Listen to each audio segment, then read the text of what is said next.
Today I have the pleasure of speaking to Shenir Hosten. He is from Grenada. He's a graduate from Western Illinois University. I really want to have this conversation with him because I want to talk to people who have experience studying in the US and can share with you their own experiences. So Shenir, thank you very much for being here and thank you for doing this, man. Hey Timon, how are you doing today? Thanks for the opportunity to express and to give my experience as a Western Illinois student here today. Yeah, and I think broader than that, rather than just thinking of yourself as a Western Illinois student, you have an experience that a lot of other students might be envying in terms of wanting to do, but not sure if it is something they want to do. You are an international student as we consider you in the US, right? So there are a lot of things that goes with that. There's restrictions, there's opportunities, there's a bunch of other things that goes with being a student in the US. So I would want to kind of like feed off of your knowledge on things that you've experienced so that we can share with international students who might be thinking about doing that. I think the natural place to start this conversation is to obviously first ask if you can share a little bit about your background, where you're from, how you grew up, and then maybe what kind of led you to the path that you took. Okay, well, I'm from Lower Deputy Street, Gulf St. John, Grenada, West Indies, and I'm proud to be a Grenadian, and I'm proud to be a Guaverian as well. Grew up in humble beginnings. My mom was a teacher for many years at the Anglican High School. My dad was a civil engineer for National Water and Sewage Authority. So I had a pretty good upbringing. I went to the St. John's Anglican School, which is in Guave. I walked to school every day. After that, I went to the Presentation Brothers College, where I developed into, I would say, a sportsman, and that is where my passion for exercise science and kinesiology, sports performance, athletic therapy all started. I just realized that from a young age that there wasn't much persons in the field of, what should we say, exercise science or sports science. As you listen to physiotherapists, I didn't know much physiotherapists on the island. I knew people who got injured and they didn't have proper care. And I was saying, hey, this is a void that we have in this tiny island of ours. And I just thought to myself, I could be of service in that area. So I went to TAMCC. I did physical education at the point in time, and then afterwards I got the opportunity to go to the University of Technology, Jamaica. My reason for going to Jamaica was around 2015, and that was around the time when Usain Bolt was doing, all sorts of wonders. We had Johan Blake doing all sorts of wonders, and I thought to myself, Jamaica seems to be doing something different in the Caribbean. We are all small nations, even though they are bigger than us. There is something that makes them powerful, and I would like to see what they have over there so that I could learn from the best and then bring it back to Grenada. Did that. I graduated in the top 3 in my class in athletic training and sports science. I came back. I worked as an athletic trainer at the Grenada Physiotherapy Limited. I also secured a spot with the Grenada Football Association, and it was a good experience. However, I just wanted more, I just wanted more for myself, and I said that I needed to further my education. I already got a degree in the region, and I thought to myself, hey, I'm going to go out there in the US and see how I could edify myself and uplift myself to improve on my already strong foundation in exercise science and sports science. So yeah, that's that's a lot about me. That sounds very interesting. And you've said so much there that I want to delve into, because I think it is important to note that you said in the beginning that your mom was an educator. She was a teacher for a long time. Your dad was a civil engineer. So, or engineer. I don't think you said civil engineer. Oh yeah, I did say civil. Yeah, oh, okay, okay. Wow, I'm a good student then.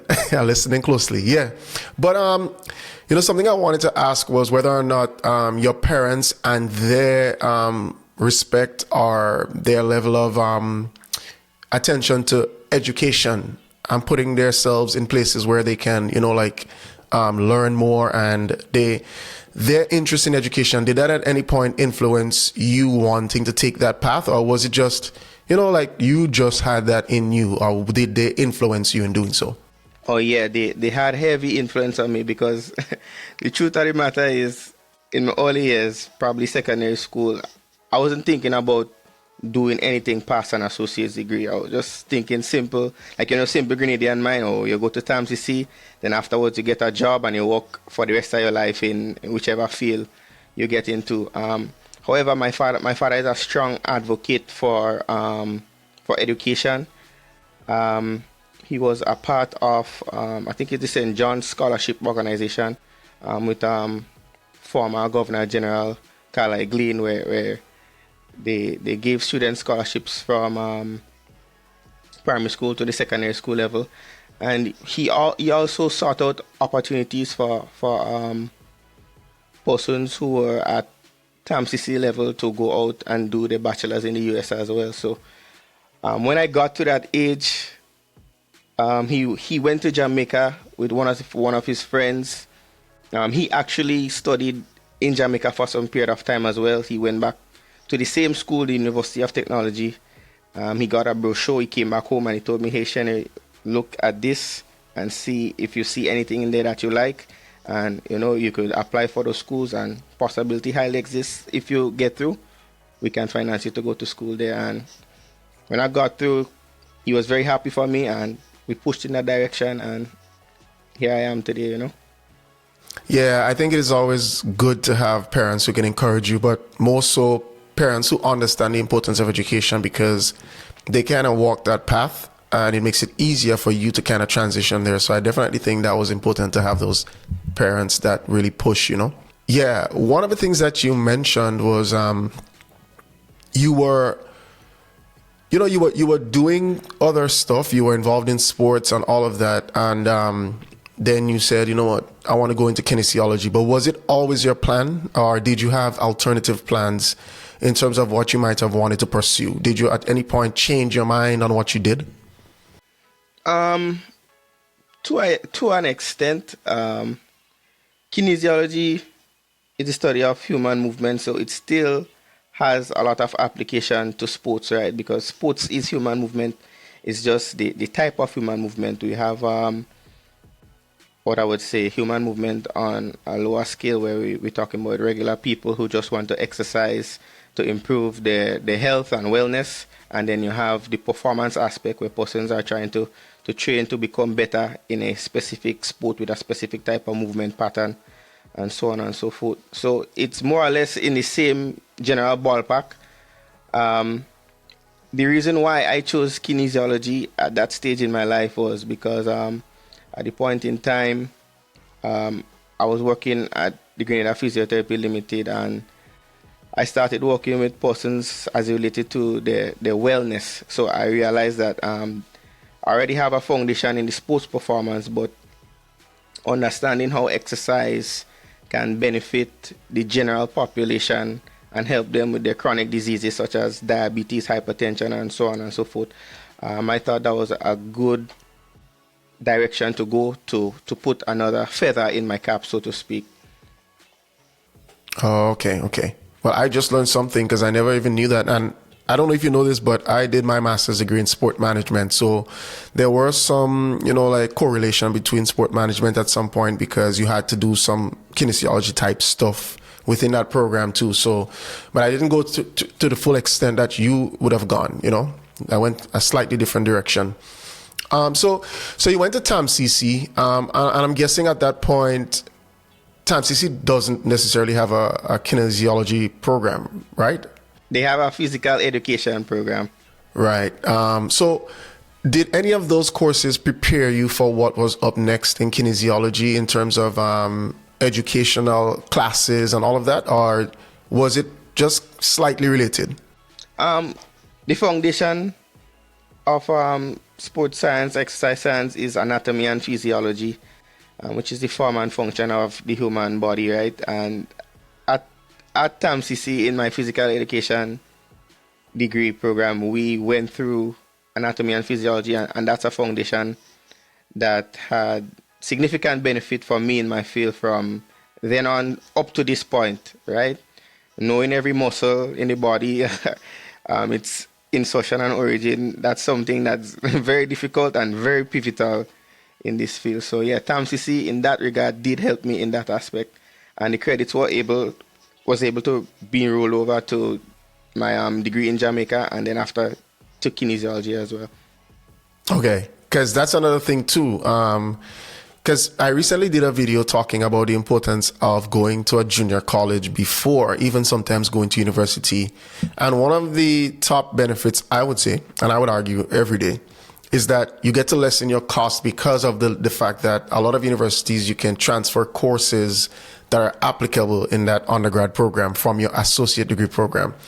So, I mean, money is always something that Caribbean people and international students are thinking about. And if you have the opportunity to go to a junior college or a community college, then why not, man? Yeah, for sure. I would advocate for that as well. You know, cutting down your course load as well. That's a big plus. I mean, yeah, financial wise, it helps, but cutting down your course load, let's say some persons, they might have to take like 6, 7 classes a semester. If you cut down some of your classes, you probably might take 4 a semester, and that gives you the opportunity probably to be able to balance your work and probably like student worker life as well as academic life together, you know. So it benefits in other areas as well. Yeah, because I mean, there's a correlation between the number of courses you take and the cost of college. So I think if you're smart, you don't want to take too many classes because you're paying for per credit hour. So that's always the best thing to do, in my opinion. So for those of you who might be listening out there and you are in TAMCC or you are in a junior college or community college, wherever you are around the world, as a matter of fact, it is a good move and it definitely can help, but make sure that you let your university know that you have courses that you want to be evaluated for in order to transfer those credits. So that's a really crucial thing. I think moving on, I think we've passed the stage of TAMCC. You went to Jamaica, you got your first degree, you went back home, you worked, and then you said that you kind of had this burning desire to go further. Sometimes I think what happens with a lot of young people, and that I am one of those young people, you kind of get comfortable in a position where you feel, you know what, I'm making enough money, I can afford to go to some parties, I can afford to have fun, I can afford to do what I want. So I don't necessarily think that I need to put myself back out in the educational market where to a point where I'm on a minimum wage again and I don't have money, you know what I mean? So so what kind of like in your head at what point, how did that happen where you said, you know what, I'm comfortable, I'm working with FIFA, I'm working with this company and everything, but you know what, I'm going to leave all of this and I'm going to pursue a degree in the United States? To be honest with you, it was COVID, you know. Yeah, during COVID, when everybody was home, sitting down, not being able to walk as you would like, a lot of things go through your mind, right? And at that point in time, I think the co-founder of Global Ed, Alvon, who's my cousin, he spoke to me about Western Illinois University and the opportunities that they had on the table, and I sat for a while and I was thinking about it. I was listening to him, but I wasn't fully sold on it. But trust me, some weeks in COVID, you'll be like, yeah, I need to get out of here and figure out something a little bit better than my current situation. You know, I know the US has endless opportunities as well, and I knew that coming to a US university would improve my career and also financial wise, so that I would be able to, you know, help my family and even give back to my country when I reach to a point where I can, you know. The fact of the matter is, when I was in Jamaica, there was an opportunity called the Work and Travel Program. So during the summer, what they would do is they would show you these little odd jobs in the US, probably like a lifeguard, jobs at Burger Kings, jobs that persons don't necessarily want to do. And you could go as a Caribbean student, make some money for the summer, and then come back. And to be honest with you, that opened my eyes tremendously to working in the US. I worked as a lifeguard for a summer, I think it was 2017, 2018. And being paid in US dollars in comparison to EC dollars, Yeah. It's different. yeah, it's night and day. So sometimes, just that little experience kind of give me a little hunger, a little thirst to see, hey, I was here as a lifeguard. If I'm here on a higher level as a better professional and a better career, sky is the limit. You never know what could happen. So you mentioned Alvon. Alvon, as you said, is one of the co-founders of Global Ed Recruiting. So he's basically my partner in all of what we do. And, we already had conversations, Alvon and I, about just helping young people. So aside from, he told you about the university and so, was there any other advice that he gave you that you felt like, and I mean, I'm sure he's been talking to you throughout your entire educational experience, because that's one of the things that we try to do, stay abreast with our students and talk to them throughout the process. So were there any other advice that he would have given you that were like, yeah, boy, that's some really good advice, I need to follow that? I mean, we always talking. That's my cousin. That's from day one. I used to look up to him. So there isn't a decision I make up here that I don't speak to him about. I can't necessarily point out one thing that he said that I would say like that stuck with me. But anytime I have a question or anytime that I feel as though I want to go in a particular direction, his voice, his reasoning is something that I would always seek out, no matter what. Okay. Yeah. So you went to Western Illinois University. It's one of those universities that provide funding specifically for international students, because we know scholarships is a big deal for international students. But aside from just the scholarships that Western Illinois provides, what other things you notice at Western Illinois in terms of support for you as an international student that you think other international students should know about that is available at schools like Western Illinois University? What I would say is the academic advising at Western University, Western Illinois University, is good. The lecturers in the university itself, they're very, what would I say, welcoming in comparison to the universities I've been in before. They really would go out of their way to assist you in any way they can. All you have to do is make yourself available, whether it's through office hours and stuff like that. And they would do their best to help you in whichever regard possible. And that is what I noticed about the lecturers in Western Illinois University. Okay. Yeah. And I think sometimes what students don't realize is that your professors want you to succeed, because it definitely affects the way that the professors look. So they want you to succeed. So it's not like they're going to be antagonizing, or you will get a bad professor every now and again, maybe. But generally, professors want you to succeed. So they'll try to do their best to help you with whatever they can. So I think students should take note of that. But aside from that, in terms of just the support for international students, I know that Western Illinois has other services that they provide, like, they'll pick you up at the airport, they'll help you with your housing, all of that thing that starts from the very beginning. So what other things you saw from the very beginning, from just getting there, that you really admired and really appreciated that they did for you? Yeah, they had the airport pickup system whereby different GAs would come in with Western Illinois buses, and they would pick you up at the airport. They also do grocery runs. I'm not sure if any other university does that, where they have stipulated dates and stipulated time frames where the bus runs, and you can go schedule with them, pick up get your groceries at Walmart and get your groceries at Hy-Vee, and then they will drop you back home.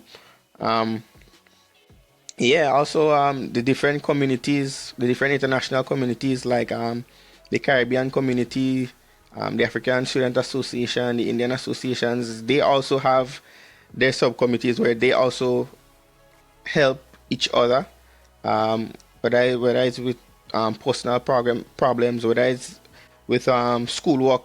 Let's say someone is in the same field as you, but they've been in school probably like a year before you or a semester before you. Usually have persons who help with tutoring those who just came in. Things to that extent that probably you mightn't get in another university. My experience in UTech, I didn't have anybody to help me in those regards. You just have to figure it out on your own. But there's what I would say is probably like a kind of family, and everybody puts their best foot forward to try to help each other, because at the end of the day, we're all coming from the same regions and we all have the same goals to make it in this thing that we call life. Yeah. I think that's really crucial because, sometimes going out so far, leaving your home, leaving your family, leaving everybody that you know, and then traveling out here and being on your own could be pretty tough. So I think having that community is really important to the overall success. You know what I mean? So I think you mentioned some of it already, but in terms of like the differences that you realized are opportunities, the differences of opportunities based on studying in the Caribbean versus studying in the US. And I'm not saying that you shouldn't study in the Caribbean, because you did, and then you got your master's degree. But I'm just saying that there is a difference. So are there any other differences that you noticed that you think students can utilize or even look forward to if they choose to study in the US? What I would say is resources.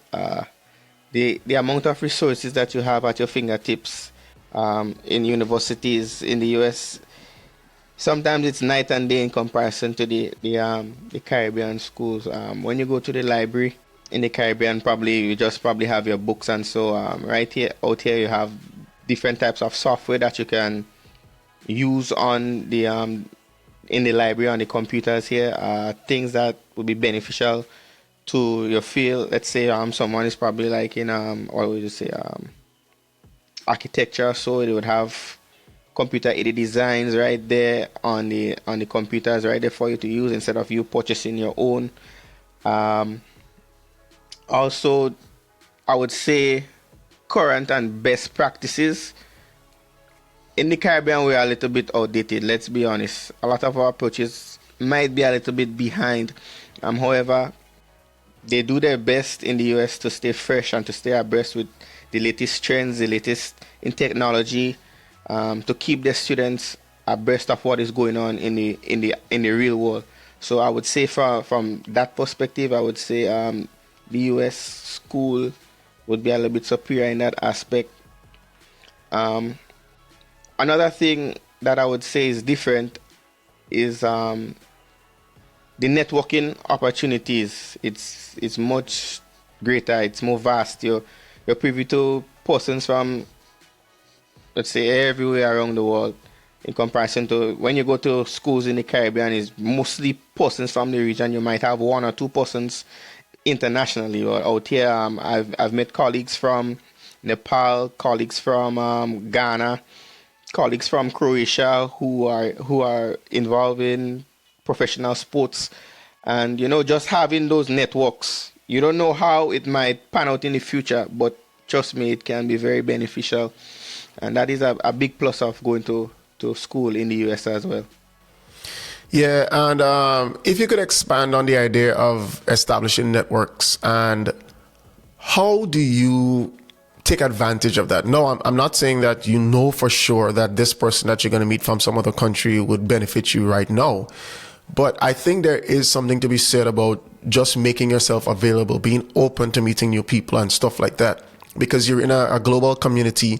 As you said, you're going to meet people from all over the world. That's one of the real cool things about being in the US and being around people that are international. But what would you advise students in their approach to networking? How would you advise them? How I would advise them, personally, I would just say, just be a genuine person. Once people realize, hey, you're a good, high character person, you're honest, you're trustworthy, they would look out for you because they see that, hey, you have their best interest at heart as well, you know. Um, just just be your best person, be your best self. Show your character traits. Show your best character traits. And to me, that is the way I network. I just try to be as nice to people as possible. I just try to be as genuine with people as possible. And it's not like if you're doing it just to get something in return. You're just doing it because you know you are a good person. But the possibility highly exists that you never know where these persons might reach in life. And they might look out for you in the future as you listen to getting a job or collaborating on a project or research, and that's big in this world, in this day and age right now. Yeah, those are really, really good pieces of advice. And I hope that people listening would understand that it is not just, people are there that you could network with, but you have to be invested in the process. You know what I mean? So I really appreciate you sharing that. So you went through your couple years in graduate school working on kinesiology. You finally graduated, and Vonnie was there. Because I knew he came to your graduation. How did you feel about that, man? Like knowing that, you know, he encouraged you and he was there. Yeah, man. It meant the world to me, you know. It's crazy how we grew up together in a small community in Guav. We grew up in the same yard. He went through his professional path. I'm going through my professional path.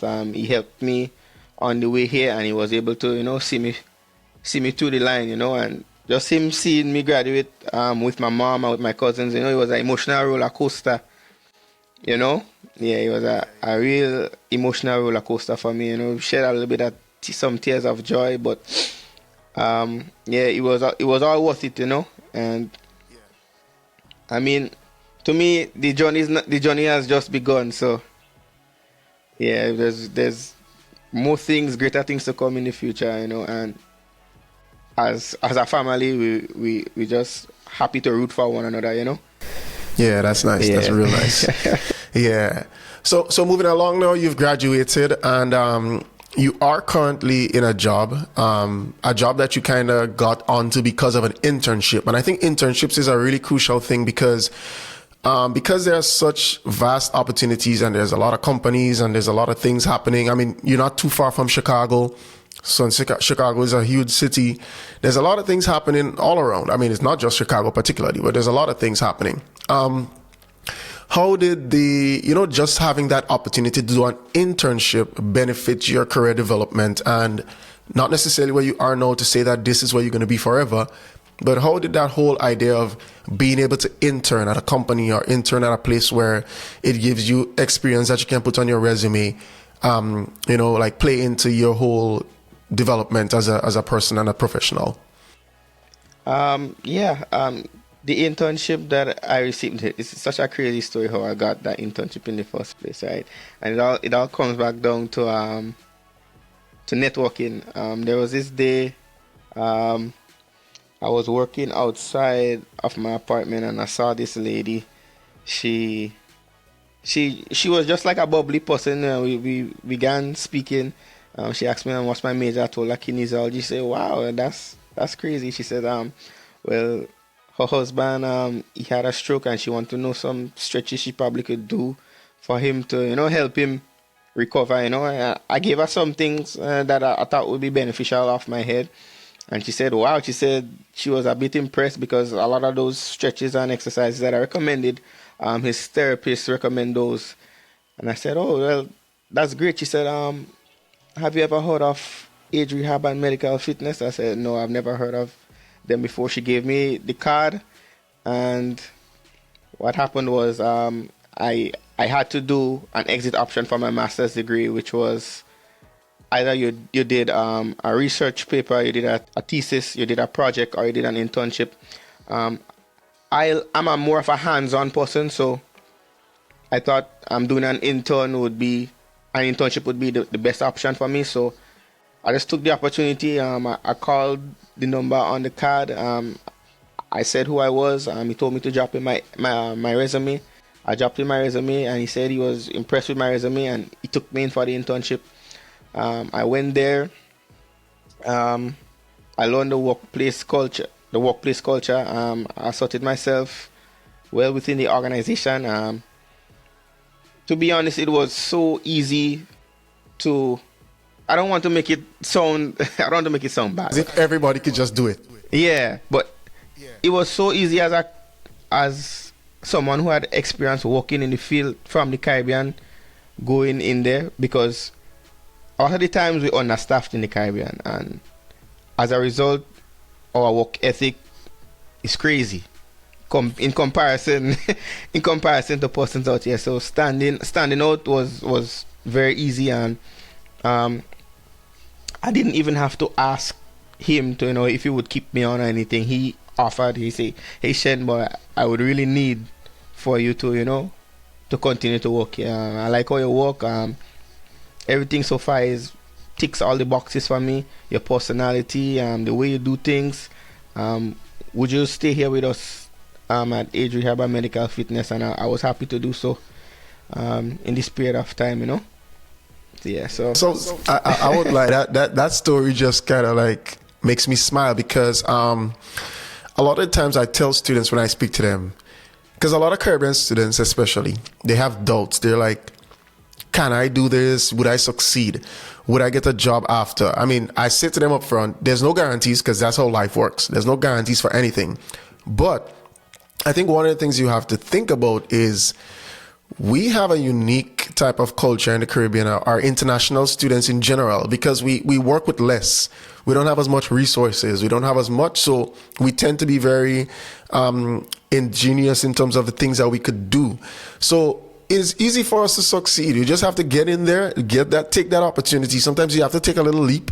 Yeah, you don't have all of the money and all of that, but sometimes it does take a little bold step, and you could definitely get in there, and once you do what you have to do and you have the work ethic, you'll get in. Yep, for sure. I would just encourage anybody who's coming out here, also not only to just probably come here straight from TAMCC, but at least work a year or two first before you come out here. Get a better concept of budgeting, get a better concept of working in the real world. Those things are invaluable for being able to succeed out here in the US. Yeah, that's some really solid advice, man, for sure. I think I don't necessarily want to make this conversation sound like it's all peaches and cream and everything is just like super great and everything. But if there's at least one or two things that you would say was a challenge for you, or something that you had to adjust to and it was different, what would you say that is? What I had to adjust to was firstly the weather. I came here in spring, so when I came here, Macomb is a very cold place. Trust me, it was a winter wonderland, and my first semester was tough. I'm not going to lie to you.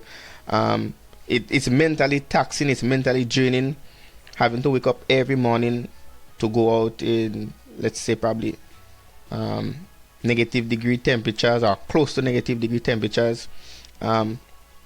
Usually things that you would do for leisure to relax your mind, you can't do it because you can't go outside, because at the end of the day we're outside people. Caribbean people, we like to go outside, make a little lime. Yeah, and not being able to do that, I didn't realize how much it would affect me, and actually affect my focus in my academic life. And in that first semester, I'm not going to lie to tell you, it was very tough. It was very challenging. So I would say to persons, try to come in the fall. Don't come in the spring. Good advice, trust me. Yeah, good advice. Don't come in the spring. Those are one of the biggest challenges for me as well. Yeah, and I think by fall semester, you mean like come July, August. Those are the good times to come when it's warm, So yeah, that's some really good advice, man. So it's not for the faint of heart. Definitely. And I when I was over in Macomb, it was hot. I mean, it was in the middle of summer, so I never really got that experience. But my brother, he is doing his PhD over there, and he sends me pictures and he sends me like temperature readings and stuff. I'm like, man, you enjoy that over there. I'm in Texas in the heat. Texas is much warmer, so I'll take that. Yeah. So looking forward now to what's next for Shen. What do you have in mind? What's going to happen next? Are you going to be that number one physiotherapist that we see at your company that you're working at now, or do you have plans of doing your own practice eventually? What's the big goal for Shen? So right now, my dad used to always tell me you should always have more than one iron in the fire, right? So at this point in time, I'm on the OPT. However, after the end of this year, my goal is to look at the doctorate level. Whether I do a PhD in kinesiology or a DPT in physical therapy, those are two of the options that I'm looking at. So I'm working towards those things while working at this point in time, you know. As it relates to opening my own practice, I'd cross that bridge when I get there. But in the immediate future, these are my plans. All right, that sounds like good plans, and I really look forward to seeing your development and seeing what you've done. And you know what I feel most proud about? That we as in Global Ed, Vonnie, all of us who have walked that path, and we've decided, you know what, we want to advise students, we want to give them encouragement, we want to tell them some of the things they should look out for. We kind of had some hand in your success thus far. So we're very proud of you. We're very proud of what you're doing. And I'm sure Grenada is proud of you.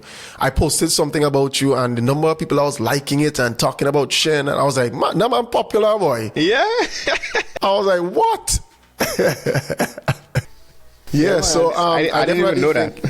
Yeah. When I posted that thing about you, boy, people started liking it. I was like, man, yeah. So I really appreciate you taking the time off to talk to us. And I think a lot of what you said can apply to students who are international and might be thinking about studying in the US and not just in the Caribbean, because a lot of the advice can apply to many different disciplines, many different types of students, many regions of the world and all of that. So thanks for taking your time off to talk to me about this. And I look forward to hearing the great things about you in the future, man. Thanks for being here, Shen. All right. Thank you, Timon, for the opportunity to give my story and continue doing what you're doing.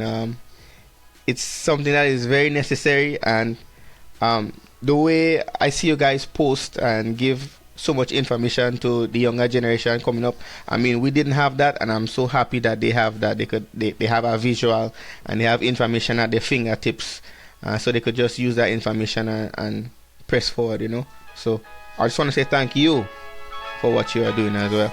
Yeah, appreciate that. Thank you, man. And you take care. Thanks. All right, you too.